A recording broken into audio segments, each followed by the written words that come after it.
let's look at Richard Nixon today. First, how the Democrats kind of opened the door for him to win in 1968, and then how he was actually elected. Preceding Nixon in office is Lyndon Johnson, who, despite the Great Society, will really be undone by the Vietnam War. And in January of 1968, during the Tet celebration, which is the Lunar New Year, this is the biggest holiday in Vietnam and many other Asian countries, the Viet Cong, those communist sympathizers in the south of the country, launch a massive, widespread, and coordinated surprise attack across almost all of South Vietnam. You can see on the map here all of those places battles took place. They're even attacking the U.S. Embassy in Saigon. Now, U.S. forces and their South Vietnamese allies successfully fight off the assault, and in most places very, very quickly. However, after Tet, the communists hold control of the rural areas. But even more importantly is what this does for the politics of the war, for the public opinion of the war. LBJ had been telling the American people that the war was almost over. Lyndon Johnson had been telling the American people that victory was almost in sight. However, after Tet, CBS's news anchor, Walter Cronkite, who was the authority on the Vietnam War for many Americans, he travels to Saigon to see what was going on. And he's horrified by what he sees.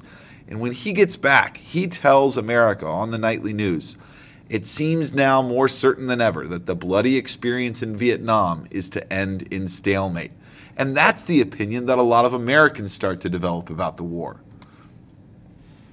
Not long after, Johnson begins to limit bombing on North Vietnam to hopefully open up peace negotiations with the North Vietnamese army. And on March 31st, 1968, he goes on the television and outlines his plan to end the war peacefully. And then he announces that he will not run for re-election.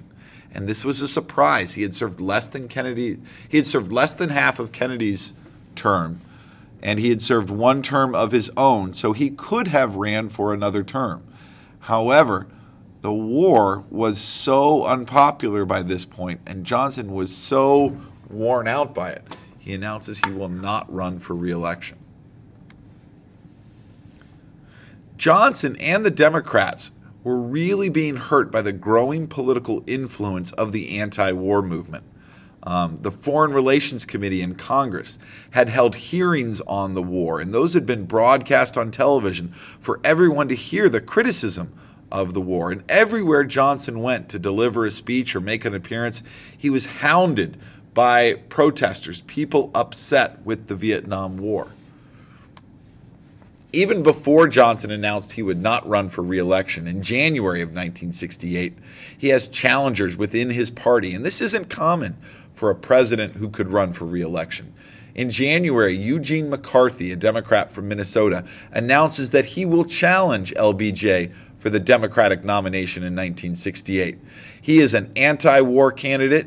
That makes him very popular with college students, and he has a great showing in the early part of the Democratic primaries, those elections around the country where the Democratic Party is trying to choose their presidential candidate. The New Hampshire primaries are first, and McCarthy does very well in the Democratic primaries. He doesn't beat Johnson, but he does well enough that Robert Kennedy sees that there's a chance to beat Johnson. And Robert Kennedy, the former Attorney General under his brother JFK, announces that he will run for president in 1968. Remember, he had had a lot of experience prosecuting civil rights cases and voting rights cases during his brother's time in office. Robert Kennedy is also against the Vietnam War. However, he has even more appeal among minorities than McCarthy. He is strong with that New Deal coalition we've been talking about for the Democratic Party. Johnson and the party regulars, as well as organized labor, backed the vice president, Hubert Humphrey. This was Johnson's vice president. He is not anti-war. He supports the Cold War policies of limiting of containing communism as much as possible. Humphrey skips the primaries, and he's going to rely on his support from party leaders to try to get the nomination. So that leaves McCarthy and Kennedy to go out and campaign and try to win those primary elections. Kennedy does very well, but in June of 1968, Robert Kennedy is assassinated in California after winning the California primary. With Kennedy no longer a challenger, Hubert Humphrey pretty easily wins the nomination at the 1968 Democratic National Convention in Chicago.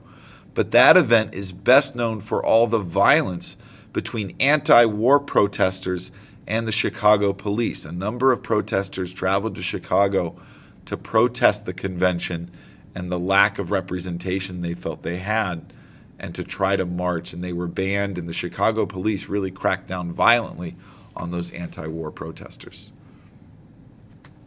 On the Republican side, it had looked like Richard Nixon was done in politics. He had lost the presidential campaign to Kennedy in 1960, and it was a close race. But then 2 years later, in the California governor's election, he lost that governor's race in 1962. It really looks like he's done. However, he works his way back up through the party. He worked for the Goldwater campaign in 1964. He worked on congressional candidates' campaigns in 1966. And he is so popular within the Republican Party that by 1968, at the Republican convention, he easily and quickly wins the presidential nomination. And he chooses Spiro Agnew from Maryland as his vice president. And Agnew had kind of gained some notoriety and fame for taking a really strong stand against African American rioters during civil rights riots. On the campaign trail, Nixon advocates and talks about ending the war and winning the peace. And he doesn't give a lot of details, but he suggests that he's for ending the Vietnam War. Humphrey, on the other hand, continues to receive those anti-war protests that LBJ had been getting, and Humphrey can't really break from Johnson out of fear of losing the support of the majority of the party. Further hurting the Democrats was the campaign for president by George C. Wallace, the former pro-segregation governor of Alabama. He had a lot of appeal with Southerners. He even has some appeal with white urban working classes in the North. And he runs as part of the American Independent Party. So let's look at the results from 1968. This map is backwards. The Republican states are blue. The Democrat states are red. It should be switched. But those dark red are the ones won by Wallace. And Wallace wins some electoral votes, and probably more importantly, though, is he takes away a few popular votes from Humphrey, even in northern cities. Nixon wins the election, and if you look at the map, it looks pretty convincing, but it's the closest popular margin since 1916.